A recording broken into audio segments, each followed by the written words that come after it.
Guys, welcome back. We are your office for Kinetic. I'm Gregory Hero Raymond. And I'm Laz Mavish. Today, guys, we are going to talk about continuity, something very important, and yet something that has been almost the bane of our existence since we started. Almost the bane of our existence. Almost. We've had a lot of hiccups with continuity. We've gone back in the first book, changed a bunch of stuff, added some stuff in the second book. We're now working on the third book, which we're like For us. Kinetic. But we're adding things and we're thinking about things in the third book, and then we're like, oh, I wish that was in like the first book so we could bring in and foreshadow and everything like that. But before we start, Greg, why don't you define continuity for us? Laz, I would love to. Continuity is making sure that everything is the same and makes sense in your story. For example, if you and your protagonist had a red convertible at the beginning of the book, you can't say that by the end of the book it is a blue convertible, unless of course the protagonist actually purchased or traded in for a blue car, in which you have to make sure by the end of the book that he actually still has that blue car. And that's another issue with continuity. If you do change, you have to follow that change. Mm-hmm. Continuity is all about consistency and not contradicting yourself. Perfect. Well said. That is the definition of continuity. So, any examples? The biggest problem in our story, personally, as writers, as authors in the Kinetic universe, is that we have a problem with like deciding what time period we're in. Not like time period, but like what time era we're in. Like whether we're in like January or December or March or 2015, I don't even know.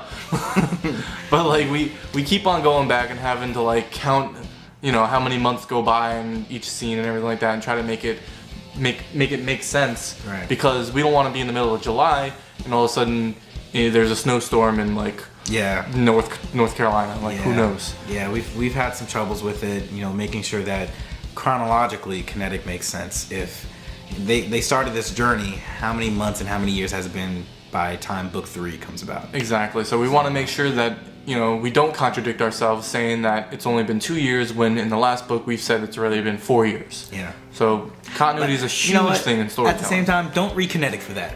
Just enjoy the story, okay? Just in case you find a mistake, don't worry about that. Hey, if you find a mistake in continuity, please leave us a comment. Yeah, let us know. We'll see what we can do. Because we can always fix it and re-release. Ooh, that is true. That is true.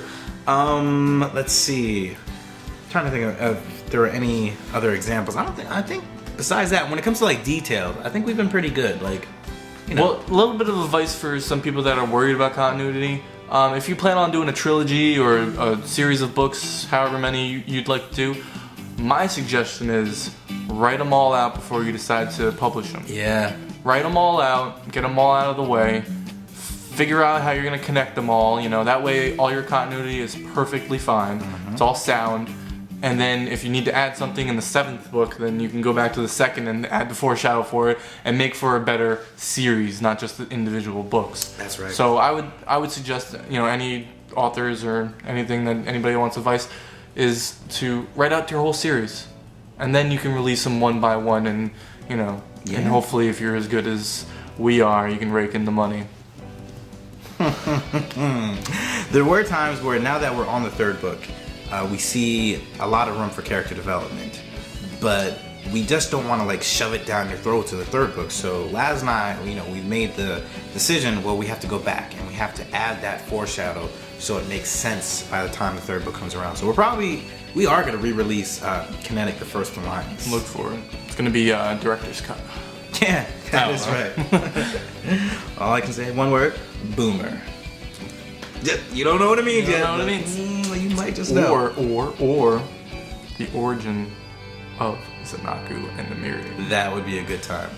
That would be a great time. In conclusion, continuity is really important, guys. Like, you cannot contradict yourselves in your story. The same thing happens with movies. I've seen it in movies so many times. Yeah, and don't be afraid to read your book. Read your book, go through it. You may miss something that you don't remember writing. Ask me how many times I've read Kinetic. How many times have you read Kinetic First Lines? I've read Kinetic the First Lines by now, probably, I want to say like 6 to 8 times I've read Kinetic the First Line. This book is roughly about 130,000 words, and it spans, I don't even know, I think we're up to like 40 some odd chapters, okay? So that's level of dedication, guys. You have to read. You gotta read it. You gotta read it. You gotta focus. You gotta make sure that you're doing the right thing. But I think that's all we can talk about for continuity. Thank you so much for watching. Yes, sir. As always, I'm Greg here, Raymond, And I'm Laz Madish. we'll see you next time. Later. Bye.